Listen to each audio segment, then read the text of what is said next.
Hey, what's up guys? This is my 96 Nissan Stagea Series 1. I did the R34 GDR front end conversion. It is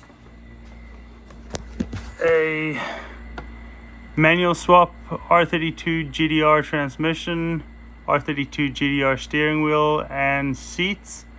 The center console, if you're wondering, that is a factory automatic centerpiece that got trimmed and modified, a little plastic welding into the stick shift box. R34 handbrake and R34 clutch and master cylinder.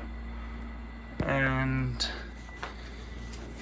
this video is about the Nissan 350Z Brembo style front brakes.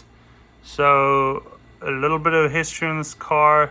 It came with the R33 GDR V-Spec Brembo calipers and rotors. Both were pretty wore out, needs to be rebuilt. I have a R32 GDR that I want to put the larger brakes on, just rebuild them. But for the Stagea, I wanted to go with the Brembo style 350Z because you can get these on Amazon without a core, pretty inexpensive. And then the EBC rotors, I have them on my GDR. I think they're wonderful rotors and wonderful brake pads. Nice little combo, and as well, because it's 350Z, it's fairly inexpensive compared to the R33 GDR V-Spec stuff. This front end part, you can find a lot of stuff online. It just bolts straight up. It works perfectly well. I think I had to put one small shim to push the caliper out to make it perfectly fit. So apart from that, and the shims I used were from a set of Willwood spacers. Well, not spacers, I guess they're shims. Let me see if I can get you a part number. There it is. And I used, I think, 2 of them on each bolt hole. But what this video is about, being a Stagea, it doesn't bolt up the rear, the regular 350Z Brembo brakes. It's not just a clean bolt on. You can't really find much online about it, because I guess I'll just explain to you what you have to do to make it fit. So this is just a nice EBC 350Z Brembo style rear rotor, and that is the part number right there. I guess it's a Gen 2, I don't know what that means, but it I think. And this is a Z33 or 350Z Brembo style rear caliper with the 350Z EBC red stuff. Here's the part number. But let me show you the caliper. I'll just prop it up over here.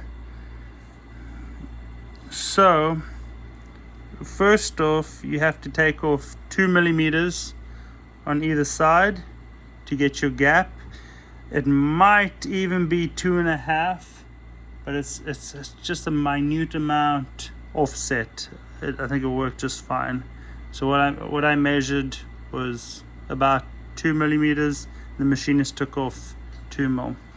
But what you can see over there is, if you look closely, actually, if you look this side, you'll see there's a bolt, an aluminum bolt, and then the new hole's aluminum bolt.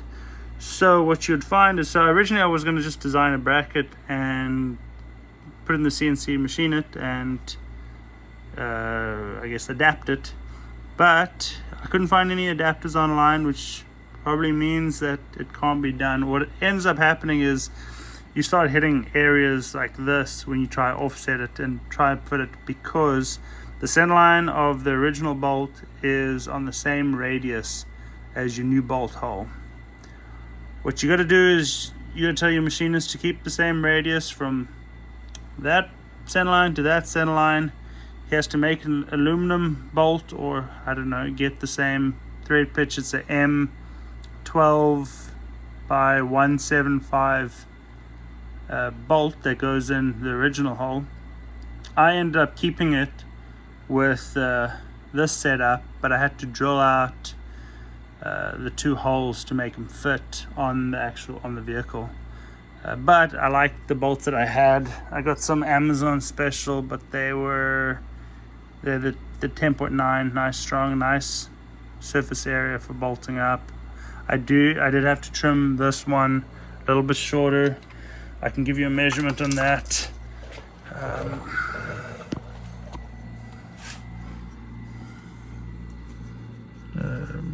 You would need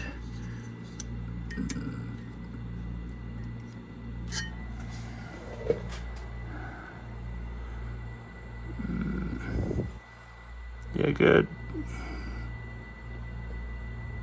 30 millimeter bolt, where the ones I have, I don't know what happened to it.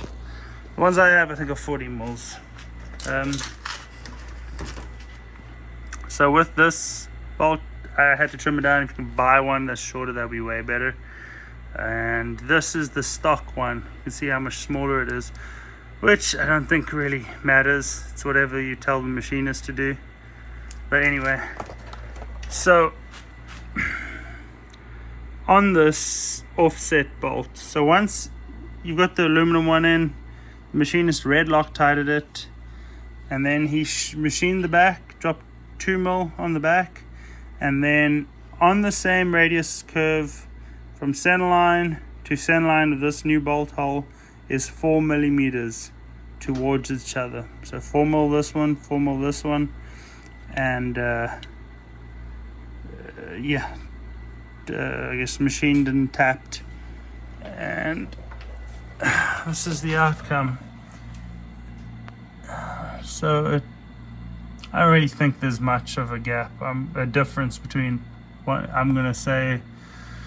If there's an 1/8 of an inch difference, it'd be a lot. You'll also see that the pistons there, they're not pushed back, so there's a gap. These are kind of loose and wobbly. Hydraulics obviously are still attached there. I just wanted to kind of show y'all that it is possible. You do need to take it to a machine shop. Do I think it's worth it? Yeah, because you get pretty inexpensive rotors and pads and pretty inexpensive calipers and really nice stuff. Maybe you'll pay a little bit more if you want to get the Brembo stuff. I didn't think this car warrants having that high-end Brembo setup. Maybe yours does. I'm keeping this more of a budget build. And if you want to know the difference between, so I couldn't tell you about the Stagea rear rotor. It could be the same as this, but this is a R33 GDR V-Spec rear rotor, and you can see the little bit of extra meat that you get on the 350Z one. And in terms of like how it sits, they're a little bit off, but the 2 mil will sort that out. And once again, you get a pretty inexpensive EBC rotor when you end up paying about double the price for the GDR one, because it has the name GDR in it, and that one is bigger. So the pads that go on the on the 350Z Brembo style ones are exactly the same ones that go on the R33 GDR V-Spec ones. The only difference in the calipers are these offsets of the bolt holes, and the pistons look identical. The caliper looks, I'll show you the caliper. The caliper is very, very close from from one to the other. Yeah, there are a few differences. If you really care about date codes, yes, this one has a stamp for I don't know, like 94 or something like that, where obviously this is just a remanufactured cheaper version. But you know what, it's gonna work pretty similar, and you're gonna have very nice front and rear brakes on your Stagea, and the machining I think is pretty minimal. So if the machine shop is willing to take on the work, I think it's worth it.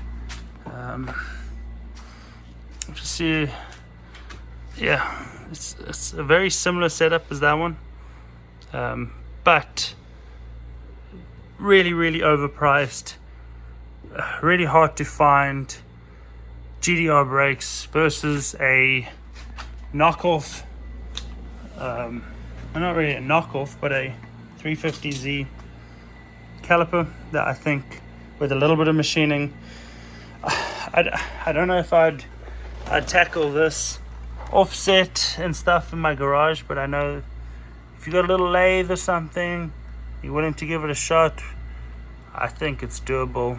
I know some guy, I wouldn't, so what I would not do is offset your bolt holes on your actual, I don't know what's, on your actual vehicle.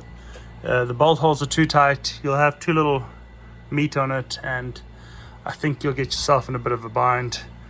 I would make a trip to your local machine shop and do it, I guess, just do it the right way. And I might give you all an update on how she runs with the new brake setup. I know guys have done this before. I've seen it on the Stagea group, but nobody's actually showed anybody how to do it. So there it is. I hope it helps at least one person. Later.